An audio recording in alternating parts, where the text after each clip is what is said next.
오늘 예배 참석한 여러분 한 분 한 분 위에 하나님께서 주시는 귀한 은혜와 소망이 흘러넘치기를 주님의 이름으로 간절히 축원합니다. 오늘 그 성가대 살아서 복귀하신 분들이 많아서 우리 유장로님은 노병은 죽지 않고 뭐 이러고 다시 나타났다고 그러시는데 다시 예배드릴 수 있어서 너무 반갑습니다. 우리 옆에 있는 분들하고 함께 살아있어서 다시 봅니다. 이렇게 인사 좀 한번 했으면 좋겠습니다. 반갑습니다. 반갑습니다. 제가 제일 좋아하는 영화 중에 하나가 1930년대를 배경으로 만들었던 20년대 30년대를 배경으로 만들었던 아주 오래된 영화가 하나 있습니다. 우리나라에서는 멋진 인생이라고 만들어졌는데 원더풀 라이프라고 해서 만들어진 영화입니다. 그 한 시골 마을에 아버지 밑에서 열심히 살던 그 한 아들이 워싱턴으로 공부를 하러 이제 가려고 하는데 갑자기 이제 준비 다 하고 떠나려고 하는데 이제 아버님이 갑작스럽게 돌아가시게 됐습니다. 돌아가시게 돼서 어쩔 수 없이 아버지가 하시던 일을 맡게 됐는데 그 아버지가 하시던 일을 맡게 된 일이 요즘으로 말하면 그 우리나라의 그 여러분들 일반적이지 않은 은행이 있었죠. 옛날에 신용협동조합이라고 그러한 것을 일을 하던 일을 아버님이 하셨습니다. 그 마을의 가난한 사람들을 위해서. 그 신용협동조합을 이 아들이 어쩔 수 없이 맡아가지고 그 일을 잘 진행해 나가다가 조금 시간이 지나고 나서 동생이 이제 그 2차 대전에 나가서 영웅도 되고 막 그러던 이제 성탄절이 가까워지던 시절에 외삼촌 그 주인공의 외삼촌 되는 분이 실수하는 바람에 돈이 모자라 가지고 신용협동조합 하던 모든 일들이 파산하게 됐습니다. 파산하게 되면 거기에 함께 했던 많은 사람들이 집을 다 뺏기게 되고 거기에 그 마을에 아주 욕심 많은 부자가 그것을 다 얻어서 이상한 그냥 동네를 만들려고 하는 계획을 갖고 있었기 때문에 이 사람이 이제 그 돈을 모으다가 절망을 해가지고 그 마을에 강으로 가가지고 이제 강에서 뛰어내리려고 합니다. 강에서 뛰어내리려고 이렇게 다리를 이렇게 잡고 뛰어내리려고 준비를 하고 있던 찰나에 왼쪽에서 그러고 소리가 나면서 누가 뛰어내리는 바람에 자살하러 뛰어내리는 게 아니라 그 사람을 구하러 뛰어내리게 됐습니다. 그래서 그 사람을 이제 데리고 나와가지고 그 이제 강가 옆에 있는 오두막에서 불을 쬐면서 얘기를 시작합니다. 너 왜 죽으려고 그랬어? 그랬더니 네가 죽으려고 그래서 내가 먼저 죽은 거야. 그래서 이제 얘기를 하다가 보니까 너 누구야? 그랬더니 하나님이 너 때문에 보낸 천사야. 그러고 보니까 다리는 없고 팔만 있고 이제 영화에서 그렇게 되는 거예요. 그러니까 이제 이 사람이 그 천사라 그러니까 난 이 세상에 존재하지 않았으면 좋겠어. 나는 이 세상에 존재하지 않았으면 좋겠어. 나 때문에 지금 우리 가족들이 나 때문에 우리 함께했던 이 가난한 힘들었지만 견뎌냈던 사람들이 다 무너지게 됐다고 그러면서 이 사람이 막 넋두리를 하니까 천사가 한참 보더니 이렇게 얘기를 합니다. 그럼 너 없는 걸로 하지 뭐. 너 없는 걸로 하지. 그렇게 이야기를 하고 난 다음에 천사가 사라지고 났는데 이 사람이 다시 하여튼 어떨결에 이제 그 천사를 만나고 나서 마을로 돌아갔는데 자기를 아는 사람이 하나도 없는 거예요. 왜냐하면 자기가 존재하지 않는 거였죠. 자기가 존재하지 않는 데는 사실을 아는 순간에 제일 먼저 함께 자기하고 결혼한 아내 집으로 갔는데 이 아내가 될 여자는 남편이 없잖아요. 존재하지 않으니까 그냥 결혼 못하고 우리가 말하는 노처녀로 살아가고 있는 거예요. 내가 네 남편이야 그랬더니 그 여자는 얼마나 황당하겠어요. 그러고 나니까 그 다음에 어디를 가게 됐냐면 동생을 찾았는데 동생이 없는 거예요. 그래서 어떻게 된 건가 그랬더니 어렸을 때 동생하고 형이 썰매를 타다가 동생이 물에 빠졌는데 형이 구해준 거예요. 근데 형이 존재하지 않으니까 그 그 아이는 물에 빠져 죽은 거죠. 그래서 가보니까 무덤에 9살밖에 안 된 아이가 죽은 걸로 돼 있는 거예요. 그러고 가서 보니까 자기가 그 아버지 이어서 신용협동조합 하던 일을 열심히 해서 견디어냈던 그것들이 자기가 없음으로 인해서 그것을 맡아서 할 사람이 없어서 그냥 그 마을을 그 욕심 많은 부자가 다 뺏어가지고 활락가를 만들어버린, 동네가 되어버린 거를 느끼는 거예요.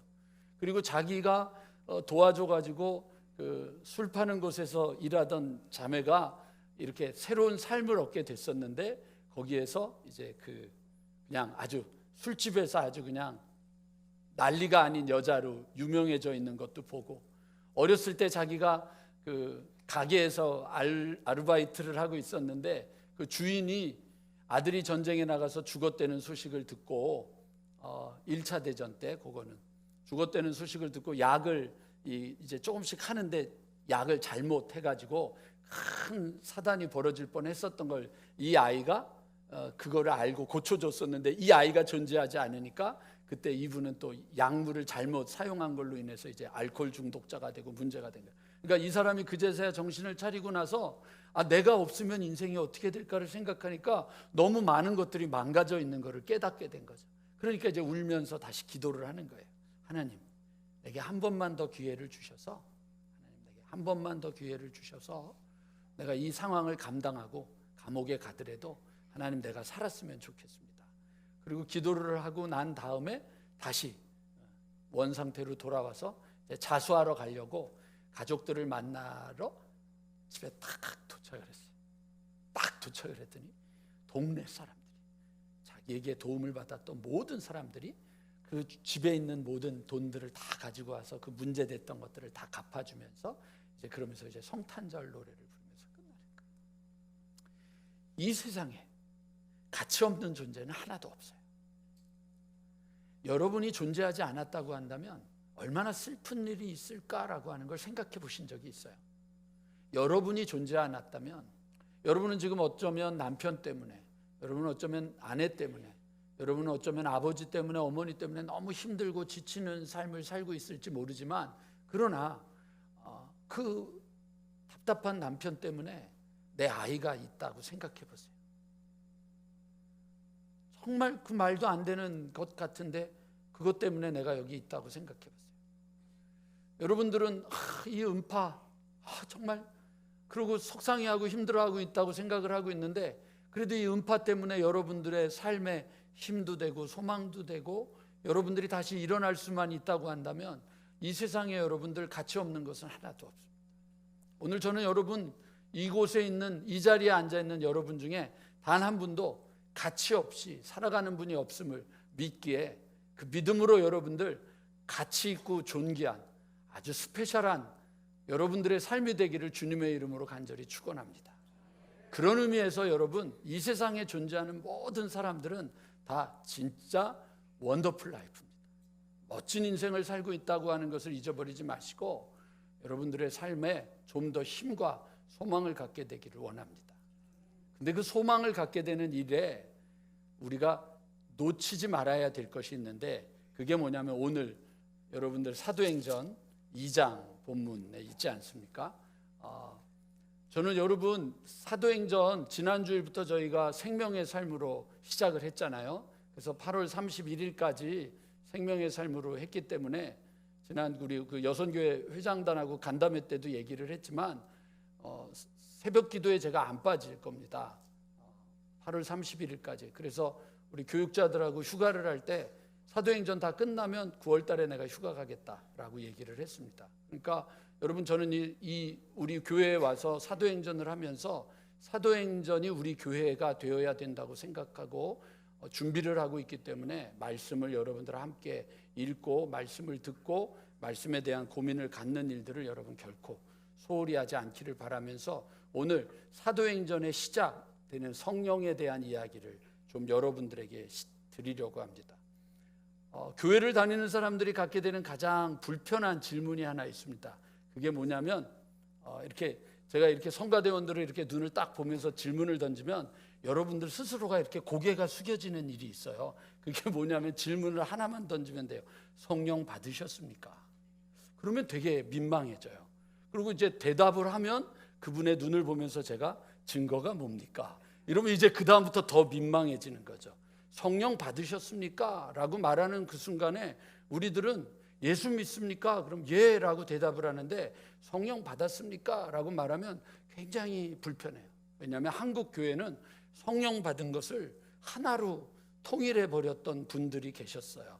그게 어디냐면 1900년대 초에 LA에 있는 아주사 거리에서 하나님께서 성령의 부흥을 주시면서 영국 쪽에 있는 그 곳에서, 그리고 인도에서, 그리고 한국에서는 평양 대부흥 운동, 1900년대 초에 각각 나라에서 부흥 운동이 일어날 때 미국에서는 아주사 거리에서 부흥 운동이 일어났는데, 이때 주도했던 분들 중에 한 분들이 누구냐면 순복음 교회 쪽에 있는 분들이 주도를 하셨어요. 다른 교단에서도 다 같이 했는데 순복음 교회 쪽에서 주도하시면서 이분들이 성령 받은 것의 증거를 하나로 요약을 했어요. 그게 뭐냐면 방언이에요. 방언하세요? 못하시죠? 성령 못 받은 거예요. 이게 그분들이 표현이에요. 그러니까 방언을 못하면, 그러니까 어떤 내 안에서 새로운 현상이 나타나지 않으면 나는 성령을 받지 못했다고 하는 그런 불편함을 갖고 한국 교회가 신앙생활을 했었어요. 그런데 이게 갑자기 순복음 교회가 점점 커지면서 뭐 한 교회 교인이 60만이 된다 그러고 뭐 어쩌고 저쩌고 막 이러다 보니까 그 많은 숫자가 대세가 됐었죠. 물론 나중에는 그 부분들이 여러 가지로 바뀌고 다시 좀 수정하는 부분도 있었지만, 그러다 보니까 우리 모두가 성령에 대한 부분을 불편하게 여겨요. 그래서 오늘은 여러분들하고 성령 이야기를 잠깐 하면서 성령에 대한 예수님이 우리에게 가르쳐 주신 것이 몇 가지가 있는데 그것을 여러분들에게 좀 설명을 드려야 될 것 같고, 그리고 나서 여러분 우리가 사도행전을 쭉 훑어 나가야지 될 것 같아요. 성령을 여러분 얘기를 하면 언제 어디서나 아는 척하고, 여러분 그 삼척이 뭔지 알죠? 삼척, 아는 척, 가진 척, 잘난 척, 이게 삼척이거든요. 이런 분들 앞에 서서 성령을 가지고 아는 척하는 분들이 있으면 가가지고 여러분들 그럼 얘기하자고. 이제는 여러분들 그냥 네네네 그러지 마시고요, 가슴 피고 신앙인답게 신앙을 하세요. 교회만 다니지 마시고 말씀을 펼치는 분들이 되세요. 그래서 성령 얘기가 나오면 요한복음 14장, 15장, 16장 요 세 장은 머릿속에다 집어넣어요. 외우지 않아도 되니까 펼치면 알 수 있으니까 거기에 예수님이 성령에 대한 설명을 가장 명쾌하게 해주셨어요. 자, 빨리 우리 요한복음 14장, 15장, 16장 같이 보도록 하겠습니다.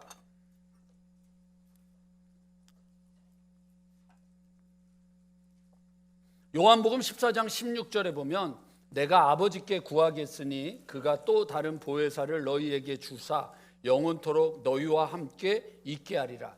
성령님에 대한 이야기의 제일 핵심은 뭐냐면 우리와 영원토록 함께 하신다는 거예요. 마태복음 21장에 보면 1장 21절에 보면 임마누엘, 예수를 보낼 건데 그 이름을 임마누엘이라 하라. 이를 번역한즉 하나님이 우리와 함께 하신다. 첫 번째요. 그리고 나서 여러분 마태복음 28장 20절 하늘과 땅의 모든 권세를 주셨으니 너희는 가서 모든 족속으로 제자를 삼아 아버지와 아들과 성령의 이름으로 세례를 주고 내가 너희에게 분부한 모든 것을 가르쳐 지키게 하라. 그 다음에 뭐라고 돼 있죠? 볼지어다 내가 세상 끝날까지 너희와 함께 할 거다. 예수님이 그러셨어요. 그리고 나서 세 번째로 뭐라 그러냐면 성령님이 내가 너희하고 영원토록 함께 할 거다. 성령님을 생각하면 성령님은 지금 여러분 17절에 가면 그는 진리의 영인데 세상은 능히 그를 받지 못하나 이는 그를 보지도 못하고 알지도 못하는데 그러나 너희는 그를 아나니 그는 너희와 함께 거하시며 또 너희 속에 계시겠습니다. 그러니까 여러분 성령님을 이야기할 때 그분은 영원토록 우리와 함께 하시는 분이다. 믿으시기 바랍니다. 그럼 성령님이 우리 안에 있는 걸 어떻게 하느냐? 여러분 신앙은 감정과 느낌이 아닙니다. 감정과 느낌으로 깨달아지는 경우도 있지만 신앙은 말씀을 믿는 것이에요.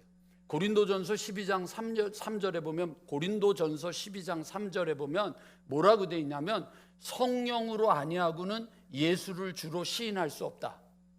오늘 일부에 연습했으니까 권사님, 예수님 믿으시죠?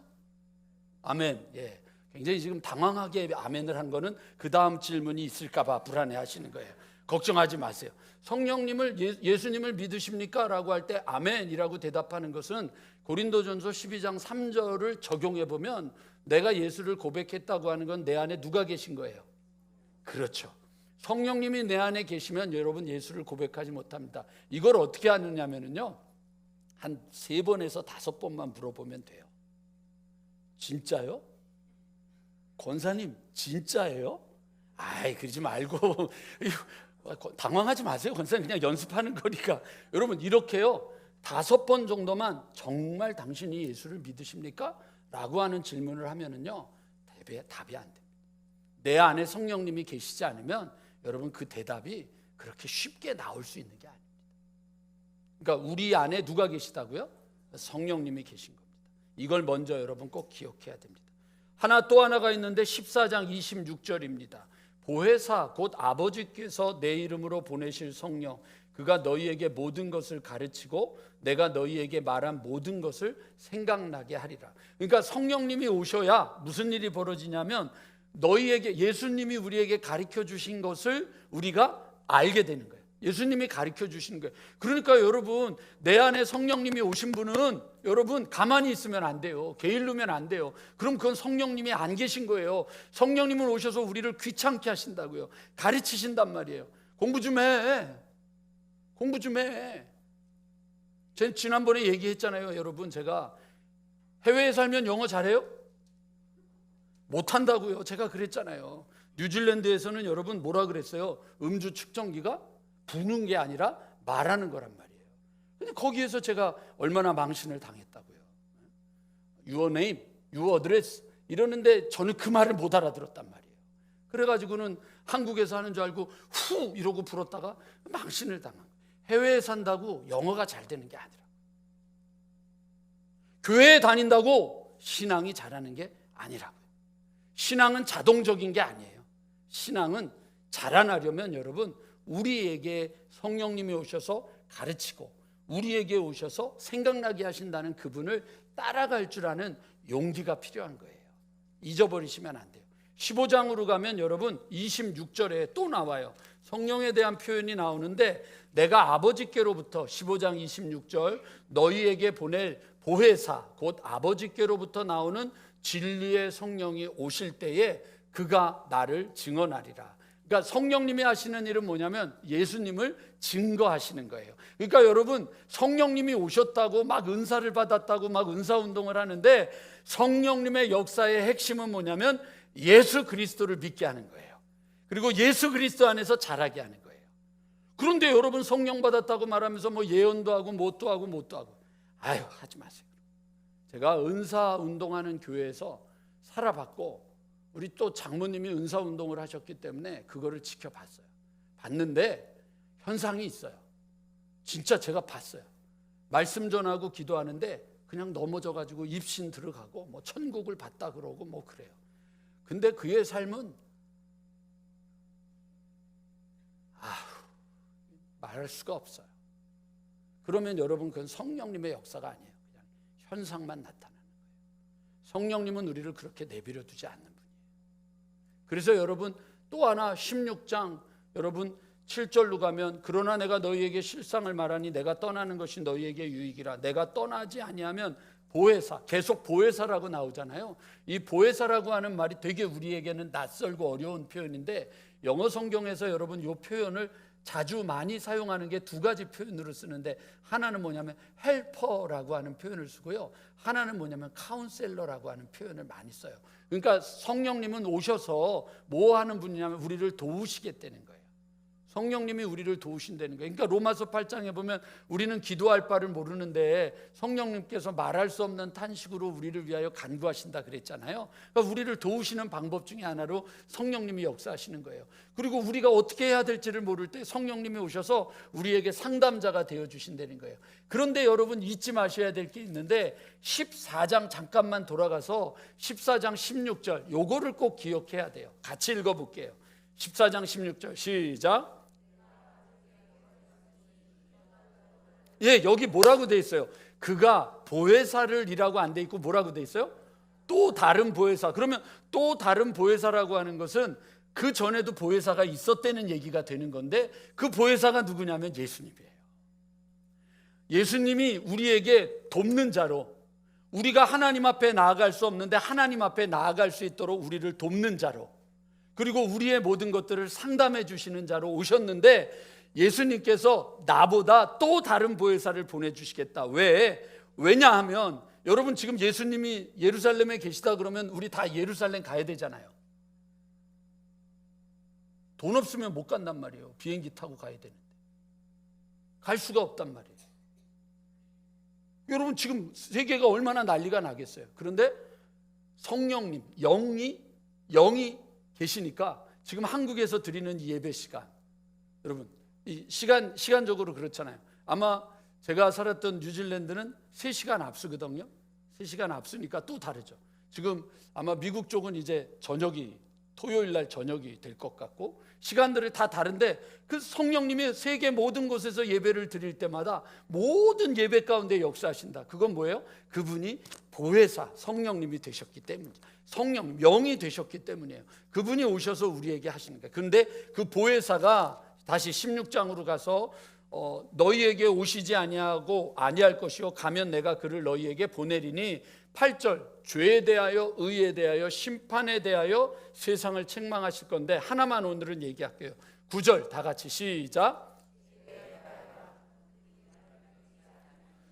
우리가 착각하면 안 되는 것이 살인, 강도, 사기 이런 것들을 여러분 우리는 죄라고 생각하는데, 성령님이 우리에게 알려주시는 것은 너가 예수를 믿지 않으면 그게 죄다라고 말하는 거예요.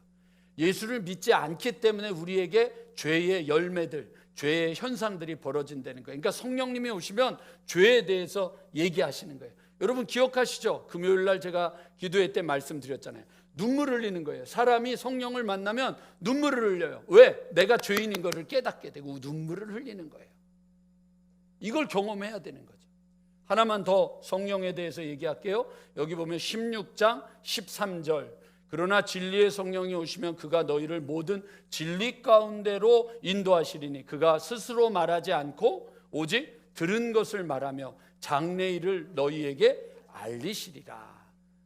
내 마음대로 성령님이 하시는 게 아니라 주님이 주신 것들을 전하는데, 그 다음에 뭐라고 돼 있어요? 장래일을 알려준다. 누가 오시면요? 성령님이. 그게 꿈쟁이들이 되는 거예요. 교회를 다니는 사람들은 꿈쟁이가 되어야지. 늙었다고요? 늙는 것은 세상이 가진 기준이죠. 은퇴하세요. 이건 세상이 직장에서 말하는 기준이죠. 여러분은 그러시면 안 되죠. 하나님께는 은퇴가 없어요. 은퇴하지 마세요. 저희 아버지가 은퇴하셨을 때 이제 내가 은퇴하고 뭐를 할까 생각하시다가 우리 아버님이 진짜 노래를 잘하세요. 정말 노래를 잘하세요. 제가 아버지하고 몇 번 배틀을 했는데 맨날 졌어요. 음을 올리는데 제가 도저히 쫓아갈 수가 없었어요. 우리 아버님이 음악을 좋아하시니까 아버님이 내가 은퇴하고 내가 무엇을 할까 하다가 색스폰을 사셨어요. 색스폰을 사셔서 저희 아버님이 색스폰을 사셨는데, 우리 아버님이 결혼하시고 간이 배 밖으로 나오셨던 거예요. 500만 원짜리를 사셨어요. 역사상 어머니와 아버지가 이혼할 뻔했던, 은퇴하고 지금 당신 뭐 하는 거야? 이러고 아주 그냥 우리 어머니하고 아버지 사이에 난리가 났어요. 그런데 우리 아버님이 색스폰을 불고, 이제 그 은퇴하신 목사님들이 지금 종로 이가에 가면 태화 빌딩 거기에서 예배를 지금 드리고 계시거든요. 이제 아버님이 이제 합주를 하기 시작하고, 그러니까 이제 다른 목사님들이 우리도 해야겠다 그래서 이제 트럼펫도 사고 색스폰도 사고 뭐 이래서 이제 악기를 막 모이기 시작했는데, 듣다가 보니까 싼 거는 싼 티가 나잖아요. 저희 어머님이 싼 티 나는 색스폰 소리를 여러 개 듣더니 여보 잘 샀어. 그래서 아직도 제가 지금 가지고 있어요. 근데 아버님이 젊어지시더라고요. 왜요? 그러더니 그 다음부터 바빠지시기 시작하더니 여기저기 목사님들하고 같이 모임만 있으면 가서 그걸로 찬송을 하고 또 노래도 찬송을 하고 그러는 사이에 또 말씀도 전하고 아버님이 은퇴하시고 나서 더 바빠지셨어요. 전화하면 나 제천에 있다, 전화하면 나 대전에 있다. 뭐 옛날에는 그렇게 안 다니신 것 같은데 그런 거예요. 꿈이 생기는 거죠. 근데 이 꿈이 생기는 것이 우리에게 있어서 가장 중요한 게 뭐냐면 성령님이 오셔서 하시는 일 중에 하나가 뭐냐면 여기 오늘 우리가 읽었던 본문 사도행전에 뭐라고 돼 있어요? 여러분들 이렇게 읽었잖아요. 너희 자녀들은 예언할 것이고 너희 젊은이들은 환상을 보고 너희 늙은이들이라고 표현돼 있어요. 늙은이들은 뭐라고 돼 있어요? 꿈을 꾼다. 우리가 노래 부를 때는 늙은이라고 표현이 안 되니까 뭐라 그래요? 아비들은 꿈을 꾸리라. 자녀들은 예언할 것이요 청년들은 환상을 보고 아비들은 꿈을 꾸리라. 근데 늙은이들은 꿈을 꾸리라 그랬단 말이에요. 그러니까 여러분, 꿈은 어린아이들이 꾸는 게 아니라 성령에 사로잡힌 사람들에게 성령의 부음을 받은 사람들은 꿈꾸는 자들이 되는 거예요. 그러니까 꿈 없는 자는 뭐냐? 성령을 못 받은 자거나 교회를 다니긴 하는데 항상 졸고 쉬지 않고 졸고 범사에 졸고 늘 조는 자들이거나 생각이 없는 자들이거나. 왜? 성령님의 역사는 우리를 그냥 내버려 두지 않는단 말이에요. 그러니까 여러분, 그럼 목사님 예수를 주로 시인했다고 말하고 성령님이 내 안에 있다고 하는데 어떻게 그걸 도저히 알 수 있겠습니까? 오늘 여러분 사도행전 2장 오늘 읽은 본문 뒤로 가볼게요. 뒤로 가서 우리 함께 37절부터 47절까지를 보면서 성령을 받은 사람들에게 나타나는 우리 현상들을 우리가 좀 살펴보면 좋을 것 같아요. 제일 먼저 37절, 그들이 이 말을 듣고 마음에 찔려 베드로와 다른 사도들에게 물어 이르되, 다 같이 형제들아, 바로 이거예요. 지난주에 여러분 제가 사도행전을 함께 하면서 여러분들 사도행전을 저를 쫓아와 주시는 방법 몇 가지 얘기했던 거 기억하세요? 첫 번째 뭐 하라 그랬죠? 생명의 삶을 살아 그랬죠. 사신 분이 있으세요? 정말. 장로님 이럴 때는 다 안 드니까 장로님만 드시면 왕따 당하세요. 그러니까 들지 마세요 하셨죠? 장로님 지난주에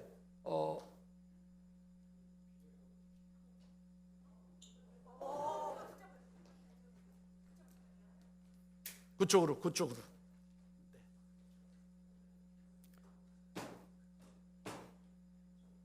성령님이 여러분 우리에게 이렇게 나타나시면 제가 뭐라고 그랬냐면 첫 번째 생명의 삶을 살아 그랬어요. 생명의 삶을 사면은요, 요번 주에 여러분 제 글이 실렸어요. 모르잖아요. 이 얘기를 지금부터 하는 거예요. 그러면 생명의 삶을 안 했어요. 그러면 여러분 유튜브에 제가 들어가서 뭘 보라 그랬냐면 성경 에센스 사도행전을 보라 그랬단 말이죠. 그렇죠? 또 하나는 바이블 프로젝트 사도행전을 보라고 그랬어요. 그 다음에 또 뭐 하라 그랬죠? 여러분들 성경 통독하라 그랬죠. 그렇죠? 몇 가지 얘기를 했어요. 그렇게 하고 또 책도 사라고 그랬죠.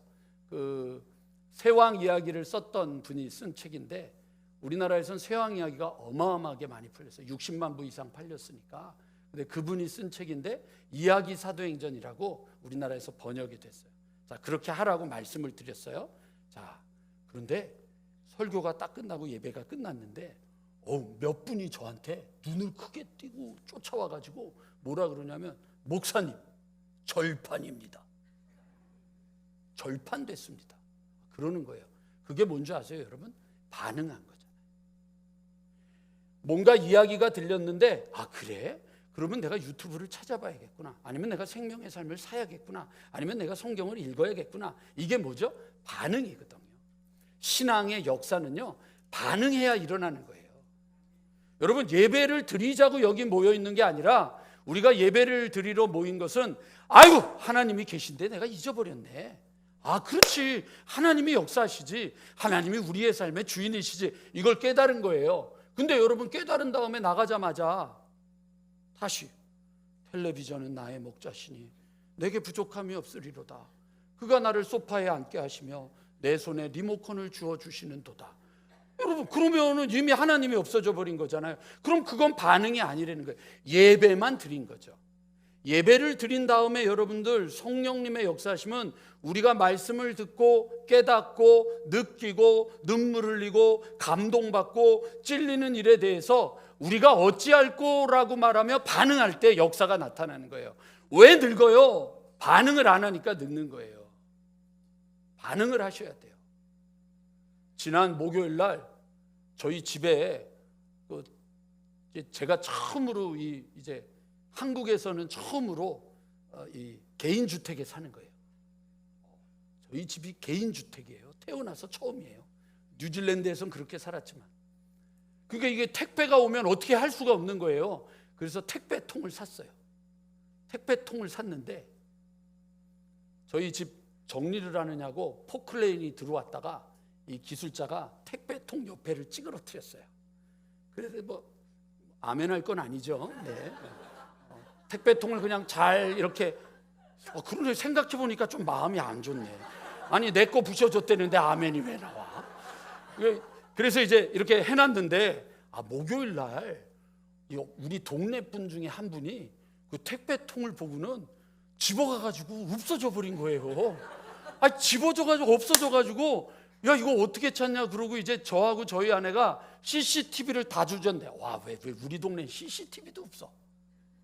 그래서 밖으로 나왔더니 CCTV가 있는데 이제 흔적이 조금 있어요. 그래서 이거 파출소 가면은 지금 볼 수 있겠다 이렇게 생각을 하고 파출소로 가다가 우리 딸이 아빠 혹시 이 사람이 고물상에 갖다 놨을지도 몰라. 그래서 우리 요 앞 길에 있죠 고물상으로 딱 들어가서 택배함이요 그랬는데 벌써 다 찌그러져 있는 거야. 그래가지고 이제 그 사장님한테 이 택배함이 저희 건데요 그랬더니 놀래가지고 택배함을 뚜껑을 열었더니 택배가 들어와 있던 게 그대로 있던 거예요. 그러고 나서 이제 사장님하고 이게 이럴 게 아닌데 그랬더니 사장님이 제가 이 사람 누군지 아는데 번호를 달라고. 번호를 주면 내일도 올 테니까 연락해 주겠다. 그래서 제가 우리 사장님을 믿겠습니다. 저희 아내가 그랬더니 제가 장로입니다 그러시더라고요. 그분 장로래요. 조심하세요 아셨죠? 그래가지고는 그 다음날 아침이 됐는데 금요일 날 아침에 전화가 왔어요. 전화가 와가지고는 후다닥 그냥 뛰어갔죠. 저하고 저희 아내가. 그랬더니 조금 몸이 불편하신 분인데 장애가 있으신 분인데 뭐 돈을 받으려고 한 건 아닌데 그래도 이건 아니지 않느냐고 얘기를 하려고 갔더니 사장님이 저희한테 이 사람 돈 많아요 얘기하세요 그러더라고요. 그래서 이제 붙잡고 얘기를 했어요. 고물을 가져가는 건 좋지만 그래도 이게 잘못된 건지 아닌지 필요한 건지 아닌지는 확인을 해야지 이런 식으로 가져가시는 건 아니지 않느냐고. 근데 이분이 당황한 거예요. 왜 당황했냐면 아무도 자기가 한 것을 안 봤을 거라고 생각을 한 거죠. 아무도 안 보고 있을 거라고 생각을 하고 있는 거예요. 그런데 아무도 안 보고 있을 거라고 생각을 하고 있는데 누군가가 그것을 보고서 이야기를 하고 있으니까 얼마나 당황스러워요. 그러니까 변명할 여지도 없으니까 집에 갔다 오겠다고. 그래서 제가 그걸 어떻게 믿어요? 그랬더니 여기 리어카가 있습니다. 저보고 갖고 있으라고 리어카를 맡겨놓고 집에 갔다가 현금을 들고 오시더라고요. 근데 제가 그 생각을 딱 하다가 제가 전에 있던 새샘교회에 한번 도둑이 들어가지고 교회를 한번 발칵 뒤집은 적이 있어요. 그래서 이제 알람을 설치하고 CCTV를 달아놨는데 카페에 CCTV가 있어서 제가 가끔 휴가를 가면 이 스마트폰으로 CCTV를 열면 거기에 누가 있는지가 보여요. 근데 그날 이제 예를 드는 거예요. 오연숙 권사님이 오셨어. 그래서 커피를 마시고 있어서 제가 전화를 해서 오 권사님 교회 카페 커피는 괜찮으신가요? 그랬더니 전화를 어머머머머 목사님 어디 계세요? 그래서 제가 속초에서 지켜보고 있습니다. 막 당황하는 거예요. 근데 이거를 여러분 한번 생각해 보세요. 제 택배함을 가져간 분이나 제가 세셈에서 몇 번 그런 장난을 했었는데 혹시 하나님이 우리들의 삶에 대해서 내가 너 그거를 알고 있다, 내가 너를 지켜보고 있다. 그리고 마지막에 내가 너한테 시간도 줬다. 물질도 줬다. 자녀도 맡겼다. 내가 너에게 재능도 줬다. 라고 이야기를 하는데 너 뭐 하다 왔니? 뭐 하시는 거예요? 고민해야 되는 거예요. 왜냐하면 성령님이 오시면 우리에게 여러분 여기 있잖아요. 꿈을 주신다. 장래일을 알게 하신다. 우리에게 소망을 주시는 겁니다. 저는 여러분 음파에 와서 제가 지금 꿈꾸는 교회는 우리 음파교회는 데살로니가 교회입니다. 믿음의 역사와 사랑의 수고와 소망의 인내를 가진 소망을 갖고 가는 교회인데 그거를 위해서 지금 예배 드리는 거잖아요. 데살로니가 2장에 보면 데살로니가 교인들을 칭찬하면서 너희가 내가 말을 전할 때 사람의 말로 듣지 않고 하나님의 말씀으로 들었다. 그게 이제 여러분 데살로니가 교회거든요. 그래서 여러분들하고 제가 항상 기뻐하라. 날마다 기뻐하라. 날마다 기도하라. 날마다 감사하라. 날마다 성령 안에 거하라. 날마다 예언을 멸시하지 마라. 날마다 좋은 것을 취해라. 날마다 악은 모양이라도 버려라. 이 7가지를 이제 여러분들하고 데살로니가 교회처럼 하려고 하는 거예요. 그러니까 그렇게 하려면 제일 먼저 해야 되는 게 뭐냐면 반응해야 돼요. 반응하세요. 세상에 지금 모인 분들이 한 100명 조금 넘는데 여러분 지난 금요일에 63명이 왔다고요. 놀랄 게 아니라 안 온 걸 회개해야 돼요. 거기다가 온라인으로 들어온 사람이 19이에요. 그러니까 여러분 80명이 넘은 사람이 여기 와서 여러분들 금요일날 요즘 한국교회에 금요일날 기도회를 하는데 60명이 출석을 하는 교회가 어디 있어요? 옆에 분의 손을 꼭 잡고 인사합시다. 지금 당신을 향한 소리입니다. 그러니까 여러분 이게 뭐냐면은 저는요 반응하시라는 얘기예요. 저 여기에 왔을 때 여러분 새벽에 모이질 않았어요. 지난번에도 우리 일여선교회 회장님이 그 얘기하셔서 저도 되게 놀랐는데 본인도 새벽에 잘 안 나왔는데 목사가 새로 왔길래 불쌍하잖아. 왔는데 교인도 없고 얼마나 민망할 것 같아. 그러니까 새벽에 오셨대. 근데 그날 19명이 왔어요. 그러니까 이제 그분이 오셨는데 불쌍해서 왔는데 너무 많이 오니까 놀래가지고 그날부터 매일 오시는 거예요. 여러분 이게 뭐예요? 반응이에요. 신앙은 반응해야 역사가 있는 거예요. 반응하지 않고 앉아있으면요 20년이 지나고 100년이 지나고 1000년이 지나도 여러분 아무것도 안 변해요. 이건 악담이 아니에요. 이거는 성령님의 역사하심이에요. 여러분 오늘 마이크 소리가 괜찮지 않습니까? 왜 그러냐면 이 스피커가 여러분 위에 게 하이가 망가졌어요. 그러니까 망가지니까 소리가 맨날 둔탁하게 나오는 거예요. 그래서 이거를 고치려고 그랬더니 뭐든지 하면 뭐가 들어가요? 돈 들어가잖아요. 그래서 맨날 주님 돈도로 그러고 있다가 저희 집에 여러분 저희 사택 지하에 옛날에 중고등부 아이들 쓰던 데 있잖아요. 거기를 이제 들어갔더니 눈에 이게 보이는 거예요. 왜 이게 여기 있지? 그래가지고는 우리 박 목사님 불러가지고 박 목사 빨리 와. 그래가지고 이거를 저희 방에다 갖다 놓고 제습기를 빵빵하게 틀어놓고 습한 기운들을 다 뽑아내고 그리고는 이제 이거 하는 사람 불러가지고 했더니 이게 이거보다 더 낫대. 이게 지금 하이 소리가 나니까 여러분 소리가 이게 편한 거예요. 제가 오늘 이렇게 거기다가 이것까지 이게 처음 해봤잖아요, 여러분. 이게 저를 막 찌르는 것 같아가지고. 그래 지금 고민이에요. 우리 교회 기도하시는 분 중에 그 쇼다리 분들이 좀 계시잖아요. 기도를 하는데 하나님 아버지 맨날 이러셔. 여기다가 뭘 놔야 되나 말아야 되나, 이걸 좀 빼야 되나 말아야 되나. 그런단 말이에요. 여러분 이게 지금 제가 웃자고 하는 얘기가 아니라 뭐가 이상해. 그럼 이걸 어떻게 해야 되지? 반응을 하는 거죠. 반응을 해야 사건이 벌어지고 사건이 벌어져야 결과가 나오는 거예요. 그냥 자나깨나 앉아가지고 항상 졸자, 쉬지 않고 졸자, 범사에 졸자, 늘 졸자, 그냥 졸기만 하는 거예요. 오늘도 예배 시간에 앉아서 얼마나 능력이 많은지 설교만 시작하면 나는 목사를 보면 잠이 와. 그러고 눈을 감고 그것도 능력이 있어가지고 설교를 마지막으로 그러면 알아서 눈을 뜨고 이게 여러분 반응을 안 하는 거예요. 교회가 반응을 안 하니까 죽는 거예요. 교회가 나이가 많은 사람들이 모여서 늙는다 아니라고요. 아멘 누가 하셨죠? 아멘 하신 분에게는 하나님의 은혜가 따따블로 임할 줄로 믿습니다. 아멘을 안 하세요. 아멘. 반응이라고요. 이게 여러분 우리가 가져야 될 힘이란 말이에요. 교회가 늙어가는 것이 아니고요, 교회가 반응을 안 하는 거예요. 2000년 전이나 지금이나 성령님은 변함없이 우리에게 오셔서 말씀하시거든요. 저는 그렇게 믿습니다. 지금도 말씀하시고 지금도 역사하시고 지금도 일이 이루어진다고 저는 믿는 거예요. 여러분 우리에게 놀라운 하나님의 역사가 있단 말이에요. 그런데 우리가 반응을 안 하는 거예요. 반응하잖아요. 우리가 어찌할꼬 반응하셔야 돼요.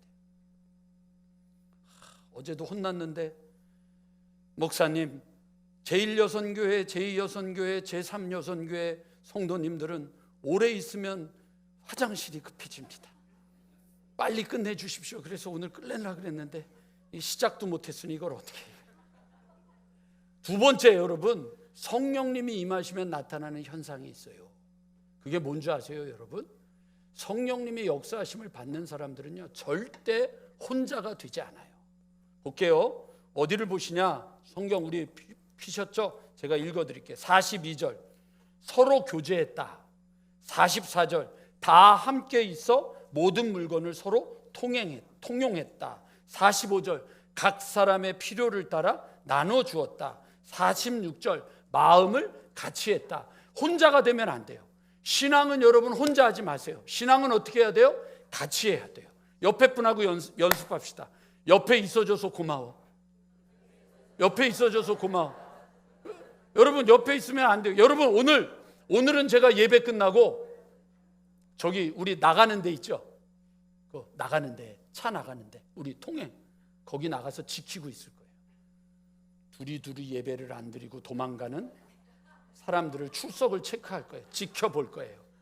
이 두리두리 예배를 드리는 날은 땡땡이 치는 날이 돼버렸어요. 그러다가 목사를 만나면 어떻게 되는 줄 아세요? 권사님, 지금 화장실 가느냐고요? 화장실을 쓱 가가지고 화장실에서 1분만 있으면 되는데 한 5분 동안 있다가 이러고 나가서 보고는 뒷문으로 가. 그러지 마시라고요. 왜 신앙을 혼자가 되고 편안한 거를 찾느냐고요. 제가 우리 교회를 와서 우리 교회 역사 얘기를 쭉 듣다가 우리 교회가 지금 이 상황에서 이만큼을 견딜 수 있는 이유 중에 하나가 뭘까를 생각하던 중에 우리 그 두 번째인가 목사님 있죠. 박내수 목사님, 그 박내수 목사님 얘기를 제가 들었던 기억이 나요. 우리 교인들이 저에게 해주신 얘기예요. 박내수 목사님은 설교를 하면 무슨 얘기를 했냐면 이게 주님을 믿는 겁니다. 그러고 아멘 그럼 기도합시다. 이게 아니라 그럼 믿음은 어떻게 해야 되는가? 뭐는 어떻게 해야 되는가? 살 때는 어떻게 살아야 되는가? 구체적인 행동 강령을 말씀해 주셨대요. 그 얘기를 지금도 기억한다는 거예요. 어떤 분들이 저에게 얘기해요. 그래서 제가 그 얘기를 들으면서 무슨 생각을 하느냐면 교회가 은혜를 받았으면 혼자가 되면 안 돼요. 같이 가야 돼요. 같이 가야 돼요. 지난번에 우리 여선교회 회장님들 모인 자리에서 회장님 한 분이 그런 얘기를 하시는 거예요. 무슨 얘기를 하냐면 저희 아내는 기억도 못해요. 근데 어떤 어르신이 한 분 내려가는데 굉장히 힘들게 내려가는데 저희 아내가 손을 꼭 잡아줬대요. 손을 잡아줬대요. 너무 기뻤대요. 어떤 분은 예배를 드리는데 아마 지금도 저 밖에서 예배를 드리실 것 같아. 여기 앉아있으면 허리가 아프니까. 그래가지고 저희 아내가 저희 방에 가가지고 쿠션을 하나 이제 갖다가 드렸어요. 그래서 쿠션을 갖고 이렇게 기댔어요. 요즘 여러분 우리 교회에 돌아다니는 하트 모양의 쿠션 있죠? 이게 은혜를 받아서 잉태하기 시작해가지고 하나가 지금 2개가 되고 2개가 3개가 되고 막 여러 군데 막 흩어져 있어요. 근데 이분이 쿠션을 하고 예배를 드린 다음에 집에 가서 생각해 보니까 내가 쿠션을 받은 게 아니라 사랑을 받았구나. 함께 하니까 생기는 일이에요. 함께 하셔야 돼요. 혼자 되지 마세요. 왜 혼자서 집에서 끙끙거려요? 목사한테 전화하세요. 기도해 주세요. 그러고 기도하세요. 기도 왜 목사한테 전화 못 해요? 그럼 목사님은 바빠가지고. 목사가 바쁘니까 여러분들이 저를 바쁘게 만들어야지. 딴 걸로 바꾸니까 감독 선거 나가고 감리사 한다 그러고 맨날 딴 것만 한다 그러잖아요. 저도 감독 나가길 원하세요? 뭐 그렇게까지 노골적으로 뭐 아니오라고 얘기를 안 해도 안 나갈 건데, 그러니까 여러분 잊지 마셔야 돼요. 그게 아니란 말이에요. 혼자가 되지 마시라고요. 성령을 받은 사람들이 했던 가장 중요한 것 중에 하나는 여러분 함께 했단 말이에요. 함께. 그러면 신앙이 건강해져요. 더 얘기 안 할게요. 세 번째. 자, 오늘 요 말씀은 여러분 머리에 꼭 집어넣으세요. 제가 앞으로 계속해서 강조할 거예요. 구약 성경에 가장 중요한 사건이 세 가지가 있어요. 하나는 아브라함이 우르, 갈대아 우르라고 하죠. 우르 지역에서 하나님의 부르심을 받은 사건. 두 번째는 이스라엘 백성이 애굽 땅에서 하나님의 부르심을 받은 사건. 세 번째는 바벨론에서 하나님의 부르심을 받은 사건. 구약 성경은요 1장부터 11장까지 이거는 역사 이전의 얘기라고, 원역사라고 얘기를 하고 아브라함의 얘기를 시작으로 하거든요. 모든 성경에. 이슬람도 아브라함으로 시작하고요, 캐토릭도 아브라함으로 시작하고 저희 개신교회도 아브라함으로 시작하는데, 유대교까지. 근데 이 아브라함의 이야기부터 말라기까지의 이야기에 가장 위대한 사건은 세 가지예요. 우르에서 아브라함을 하나님이 부르신 사건, 애굽에서 이스라엘을 부르신 사건, 바벨론에서 하나님이 이스라엘을 부르신 사건이에요. 근데 이 우르, 그 다음에 애굽, 이 바벨론, 이 세 지역이요 다 어디냐면요 여러분 문명지예요.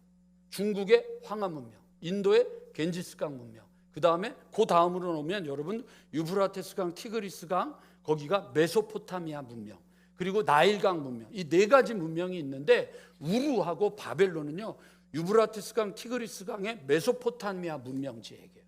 그리고 애굽은 나일강 문명이에요. 문명지라고 하는 걸 다르게 표현하면요, 지금으로 말하면, 아주 간단하게 말하면 뉴욕 맨하탄 아니면 서울 같은 도시예요. 그런 도시에 있는 거예요. 그러니까 세상의 모든 것들이 다 집중되어 있는 곳에 살고 있는 거예요. 그런데 하나님이 그곳에서 우리를 불러내는 거예요. 우르가 그런 곳이었거든요. 애굽이 그런 곳이었고요, 바벨론이 그런 곳인데 하나님이 우리를 불러내신 거예요. 그래서 어떻게 하라고 그랬어요? 다르게 살아가라. 다르게 살아가라. 하나님이 우리를 부르신 이유가 뭐예요? 여러분 에클레시아잖아요. 에크가 히라버로 EK를 써서 밖으로 불러냈다. 이게 에클레시아, 이게 교회예요. 교회의 목적은 뭐냐면 세상 속에서 세상과 똑같은 방법으로 세상의 유행을 따르고 세상과 버치되고 세상을 사랑하고 세상을 닮아가는 것에서 너희들을 불러냈다. 이게 거룩이에요. 이렇게 살으라고 우리를 부른 거예요. 그게 여러분 뭐예요? 여러분들이 알고 있는 레위기잖아요. 레위기가 거룩하게 살으라는 얘기예요. 그런데 여러분 민수기는 우리나라 말로는 번역이 민수기가 사람의 숫자를 세는 건데, 원래 히브리어 민수기 제목은 뭐냐면 광야에서예요. 그러니까 하나님이 우리를 불러내서 우리를 훈련하기 위해서 광야로 끄집어냈다는 얘기예요. 그리고 난 다음에 여러분 다시 하나님이 뭘 주셨어요? 말씀을 주신 게 신명기잖아요. 이 신자는 새로운 신자가 아니에요. 두 번째 신자예요. 출애굽기에 주셨던 말씀을 다시 우리에게 명령으로 주셨다. 이게 신명기예요. 그러니까 이 말씀을 붙잡고 거룩하게 살아가는 사람들은 어떻게 살아야 돼요? 다르게 살아야 돼요. 다르게 사는 분들이 되기를 주님의 이름으로 축원합니다. 그러니까 여러분 싸우지 마세요. 여러분 교회에서 내가 주님의 일 하다가 누군가가 내 일을 한다 그러면 네가 해. 해. 나는 다른 걸로 섬길게. 이게 여러분들 교회가 하는 일이에요. 그러나 여러분 저는 정말로 안타까운 것이 권장로님을 혼자 테너에 놔두는 것은 공동체가 아니에요. 옆에서 앉아서 듣다 보면 얼마나 힘든지 몰라요. 우리 권장로님 혼자서 솔로를 내느냐고 그 테너 소리 나. 혼자가 되지 않게 해주시고, 여기 앉아있는 분 중에 노래를 할 줄 아는 분들 회심하고 성가대로 돌아오기를 주님의 이름으로 축원합니다. 아멘만 하고 하지 않고 그러지. 마지막으로 하나 더. 성령을 받은 사람들의 가장 중요한 핵심은 뭐냐면요, 타자적인 삶을 사는 거예요. 예수님은 자신을 위해서 사신 적이 없어요. 신앙은요 여러분 자기를 사는 게 아니에요. 신앙은 여러분 어떻게 사느냐? 주님을 위해서 사는 거예요. 제가 아버지 밑에서 부목을 할 때 하나님이 기도 응답을 주십니다. 떠나라. 너 여기 있지 말고 떠나라. 이 자리가 너에게 기득권이 되지 않도록 너 떠나라. 이건 저에게 주신 거예요. 다른 목사님들에게 주신 거 아니니까 제 얘기를 여러분 다른 데다가 적용하지는 마세요. 하나님이 저에게 주신 거예요. 그래서 제가 짐 싸들고 1학년짜리 7살짜리 두 아이를 데리고 미국으로 들어가려고 하는데 9.11이 터져서 못 들어가고 캐나다 맡기고 오스트레일리아 맡겨가지고 그래도 열려있는 데가 뉴질랜드라고 들어갔어요. 그래서 뉴질랜드를 들어간 거예요. 뉴질랜드를 들어갔는데 하나님이 저를 거기다 갖다 놓고 목회를 하게 하시고 하나님이 우리 자녀들을 책임지십니다. 지지난주에 만나교회 김병삼 목사님이 그 대학원 그 게렛 시카고에 있는 게렛 대학원 동문들 모임을 한다고 동문들 모임을 왔어요. 동문들 모임을 왔는데 거기에 이제 우리 딸이 게렛 졸업을 했으니까 거기를 이제 교수님들이 미국에서 오시면서 너가 제일 막내니까 와서 좀 나 좀 도와줘라 그래가지고 왔어요. 가가지고는 이제 김병삼 목사가 얘기를 하는데 이제 김병삼 목사님이 막 하다 보면 영어가 잘 안 될 때가 있잖아요. 그럼 가서 우리 딸이 하는 거예요. 교수님들이 시카고에서 오신 그 교수님들이 얘기를 하는 걸 우리 딸이 이렇게 통역도 하고 막 이걸 한 거예요. 그랬더니 김병삼 목사님이 있다가 너 누구냐 그랬더니 서승직 목사 딸입니다 그랬더니 깜짝 놀란 거예요. 김병삼 목사님이 머리가 조금 이렇게 벗겨져서 그렇지 저하고 1년 선배밖에 안 돼요. 맨날 제가 빙삼형 그러고 학교를 같이 다녔는데 이제 그렇게 된 거예요. 그러니까 딸이라 그러니까 놀래더니 너 우리 교회 와라. 우리 오늘 내일 다음 주 기획위원회 할 때 우리 장로님들 고민 많이 하셔야 됩니다. 딸 와라. 너 내가 지금 아시아 트랙으로 일을 하려고 하는데 너같이 기획하고 영어하고 일을 하고 연결해 줄 줄 아는 사람이 필요하다. 오라 그러는 거예요. 근데 제가 그 얘기를 듣는 순간에 저는 하나님께 순종하고 그냥 뉴질랜드를 갔는데 하나님이 우리 자녀를 책임지셨단 말이에요. 나는 하나님을 위해서 살았는데 하나님은 내 자녀들을 축복하셨다. 여러분 제가 여기서 설교하고 있을 때 제일 감격스러운 사람이 누구겠어요? 저 뒤에 앉아 계신 우리 어머니 아니겠어요? 우리 어머니가 제가 맨날 아버지 양복 주머니에서 얘기했잖아요 여러분. 양복 주머니에서 맨날 돈 훔쳐가가지고 그래가지고 맨날 여의도에 가서 놀고 그랬더니 어느 날은 어두침침해질 무렵 쟁반에다가 도마를 넣고 그 위에 식칼을 넣고 승직이 왔냐 들어와라 그러시더니 갑자기 식칼을 이렇게 딱 드더니 도둑질하는 손은 잘라버려야 되겠다 이래가지고 그냥 그 집에서 그냥 삥삥삥삥 돌면서 엄마 잘못했어요 일로 와 손 가져와 막 이러고 그 기억이 난단 말이에요. 그런데 그 아들 녀석이 도둑질하던 그 아들 녀석이 이렇게 강대상에 서서 말씀을 전하고 있는 것을 어머님이 보고 있을 때 어떻겠냐고요. 그러니까 조 권사님 딸이 좀 말 안 들어도 그냥 그래 언젠가 너도 저 목사님처럼 강대상에 서 있을지도 몰라 그러고 너그러워져야 되는 거죠. 아 그렇구나. 인생에 하나님을 위한 삶의 도전이 있기를 원합니다. 우리 인생을 꿈을 꾸자고요. 여러분 금요일 날 오신 분들 아시죠? 제가 어디 갔었죠? 저 오르간 위에 올라가 가지고 저기가 뭐라고요? 강대상. 식당은 예배신. 이거 뚫어버린다고. 기억하시죠? 이 얘기가 뭔 얘기인지 모르는 분은 교회를 안 온 분들이란 말이에요. 정신 차리시고 성령님이 오시면 우리 안에서 나타나는 현상들을 보면서 그렇구나. 오늘도 내 안에 깨달음이 있고 내 안에 찔림이 있고 또 내 안에 도전이 있고 내 안에 소망이 있다면 그러면 여러분 혼자 있지 마시고 함께하는 사람들에게 내가 어떻게 할까? 우리 목사님 찾아가자. 도움을 좀 구하자. 장로님들에게 도움을 구하고 권사님들에게 도움을 구하고 같이 기도하고 그리고 여러분 구별된 삶을 살아야 되죠. 오늘 마지막 여러분들에게 부탁드립니다. 예수를 입은 시간이라고 하는 책의 내용 중에 이런 내용이 있습니다. 내가 10대가 되었을 때 우리 어머니는 그리스도를 영접하였다. 그때부터 우리 집에 큰 변화가 일어났다. 영적인 열정과 갈망이 어머니의 마음속에 점점 더 큰 자리를 차지했다. 가치관이 변한 어머니는 더 이상 우리에게 성적을 요구하지 강요하지 않으셨다. 하나님의 은혜로 사랑을 깊이 이해해 갈수록 어머니는 남들에게서 인정받고자 하는 압박감에서 자유로워졌다. 어머니는 하나님의 공급하심을 점점 더 굳게 확신했고, 시간이 지날수록 우리에게 좋은 성적과 명문대 입학보다 훨씬 더 큰 꿈을 품으셨다. 우리가 그리스도인의 길로 가고 그분의 성품을 드러내는 사람이 되기를 바라셨다. 고등학교 시절 내가 여러 대학에 입학 원서를 내기 시작했을 때 어머니가 하신 말씀을 지금도 또렷이 기억한다. 명예, 연봉을 기준으로 학교를 선택하지 말고 너의 삶을 향한 하나님의 소망을 이루는 데 도움이 되는 학교를 선택해야 해. 2년 뒤 여동생이 중학교에 들어갈 때에도 어머니는 비슷한 말씀을 하셨다. 예수 그리스도를 영접한 뒤 어머니의 마음속에서 영적인 힘이 점점 더 강해졌다. 하나님의 사랑으로 충만해지자 어머니의 마음속에서 남들을 향한 비전이 훨씬 더 고차원적으로 변했다. 또한 걱정이 줄어들고 기쁨이 넘쳤다. 아이러니하게도 우리 5남매는 모두 대학원을 졸업했다. 하지만 어머니는 처음 우리에게 바라셨던 학업 성과에 더 이상 큰 의미를 두시지 않았다. 어머니의 야망과 갈망은 하나님으로 인해 새로워졌다. 어머니의 갈망이 십자가에 못 박혔다가 부활하여 그리스도 안에서 채워지자 세상적인 성공에서 오는 덧없는 만족보다 훨씬 더 큰 것을 찾아왔다.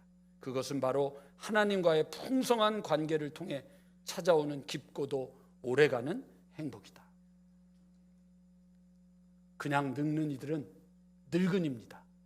그러나 나이가 들었지만 하나님이 주시는 소망을 가지고 하나님이 주시는 꿈을 가진 자는 여러분 요셉과 같이 꿈꾸는 자가 되는 겁니다. 여기에 앉아있는 여러분 한 분 한 분 더 이상 세월을 보내는 분들이 되지 말고 꿈꾸는 하나님의 백성들로 한번 일어나보는 멋있는, 저와 함께 멋진 인생을 살아보는 시작이 이루어지게 되기를 주님의 이름으로 간절히 축원합니다.